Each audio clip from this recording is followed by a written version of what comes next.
বর্তমানে রাজ্য রাজনীতিতে দিলীপ ঘোষের পাশাপাশি রাজন্না হালদারকে নিয়েও জল্পনা চলছে। সেই জল্পনার উত্তর খুঁজতে একটি সংবাদ মাধ্যম পৌঁছায় রাজন্না প্রান্তিকের কাছে। সেখানে সরাসরি রাজন্না প্রান্তিকের সামনে প্রশ্ন রাখা হয়, তারা কি বিজেপিতে যোগদানের অফার পেয়েছে? তারা কি বিজেপিতে যোগদান করছে?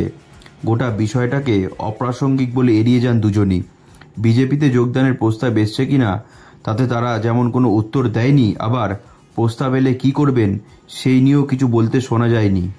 তবে প্রান্তিক বলেন, জল্পনা এতটাই যে লোকজন বলছে অগ্নিমিত্রা পালের সঙ্গে নাকি আমরা দেখা করেছি, কিন্তু এমন কিছুই হয়নি। লোকজন আরও বলছে দিল্লি থেকে নাকি আমাদের সাথে যোগাযোগ করা হয়েছে।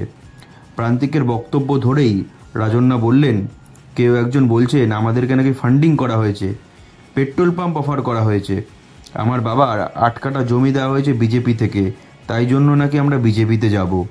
এরপর রাজন্না বলেন, এই সবগুলি ভুয়ো তথ্য, একেবারেই ভুয়ো তথ্য। কিন্তু এতক্ষণে এত কিছু বলার পরেও বিজেপি থেকে তাদের অফার করা হয়েছে কিনা সেই প্রশ্নে হ্যাঁ বা না কোনো উত্তরই দেয়নি দুজনই, কিংবা তারা অদূর ভবিষ্যতে বিজেপিতে যোগদান করবে কি নাও সেই প্রশ্নের উত্তরও হ্যাঁ বা নায় দেয়নি তারা। রাজন্না প্রান্তিকের রাজনৈতিক ভবিষ্যৎ এখন কোন দিকে মোড় নেয় সেদিকে নজর থাকবে রাজনৈতিক মহলের।